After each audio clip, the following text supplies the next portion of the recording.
guys and welcome back to my booktube channel, Books with Leo, and today I'm here again with my first full review, and this review is of Ninth House by Leora.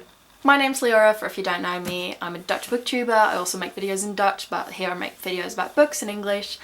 And yeah, there's new bookish content almost every week. Can't guarantee anything. So yeah, if you're new here, hi, nice to see you. So today I'm reviewing Ninth House by Leora. As most of you people know, I love Leora. I especially love Six of Crows. I just think the way she weaves LGBTQ themes and friendship and banter into fantasy is a really important thing, especially with LGBTQ. I just love when books aren't like, ooh, being gay is hard, but they just incorporate into the story. Like, this is an amazing character and they happen to be gay. And I think that's really good. I love Leora and I was really curious to see how her first adult book would, you know, do. I got Ninth House and today I'm going to review about it.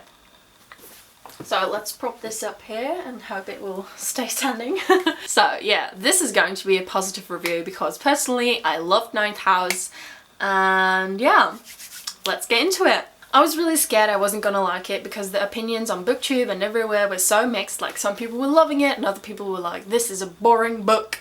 So first, let's talk a bit about the story. This is about Alex Stern, who's just been through a multiple homicide. She has survived this horrible accident. She was the only survivor and she woke up in a scary house filled with dead people. Then after that, she wakes up in the hospital and there's this weird man and he recruits her for a secret society that is placed in Yale. It's called Leith and it's a sort of secret magical society that does all sorts of rituals.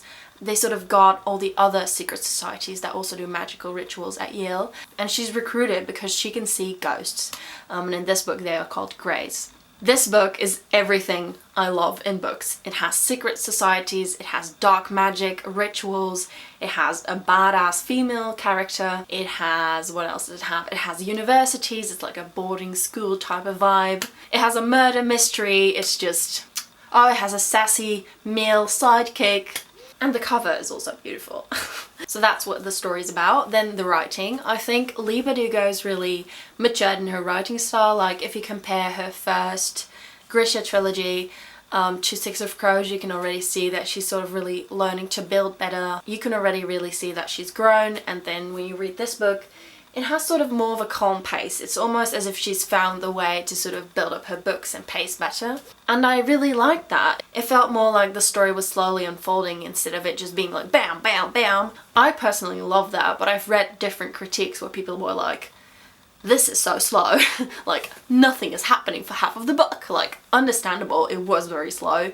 I personally love that most of the time. I love when the stories just sort of go on and on. I really love that this gives you the time to get really attached to the characters, so that's great for me. So themes. I think a lot of the themes discussed in this book were really important. It really feels like a love letter to life, to surviving, to going through trauma but coming out stronger, whilst not sort of like talking down the effects of trauma. So it takes everything very seriously, but at the same time it's like, you can get through this too, which is just really beautiful. It's like made for survivors. It's for people who can read this and be like, yeah, you know, I can get through stuff. But it's a fantasy story, so I think it's really beautiful that Leora was able to enable all of this stuff and sort of incorporate it into the story. So critiques. There's been a lot of critique in this book, as you know, always with books. And a lot of the critiques I can totally understand. Like, a lot of people were saying like around 200 pages of this book didn't need to happen, and like, I sort of agree, but I don't mind because, like I said before,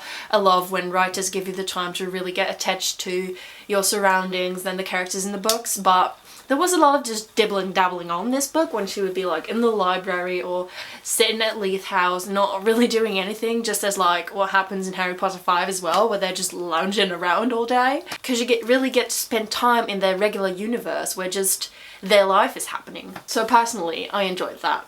So yeah, this is the spoiler section. If you haven't read this book yet, then please click away, or if you don't want to read it, then, you know, just go on and watch it. With the characters, I really loved Darlington. I thought he was such a nice character.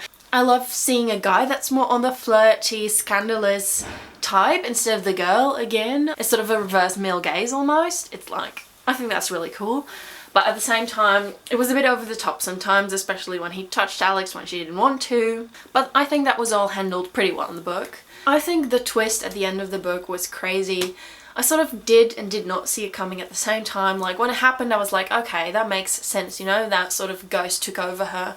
But I especially think that sort of this new power that she has to, you know, get ghosts inside her and learn how to do that and be a wheel walker, or I don't really remember what it was called, but especially that these other people were involved in that too. That was like mind-blowing to me. Hadn't even thought of that possibility. So I love the way that this story is going now. And I'm also, by the way, super proud of myself for propping up the book on a shelf, because if I don't, I'll just be waving it around aggressively because I really talk with my hands. So yeah, good for me, go me. I'm trying to not make this review too long, so I think this is all I want to say on this book.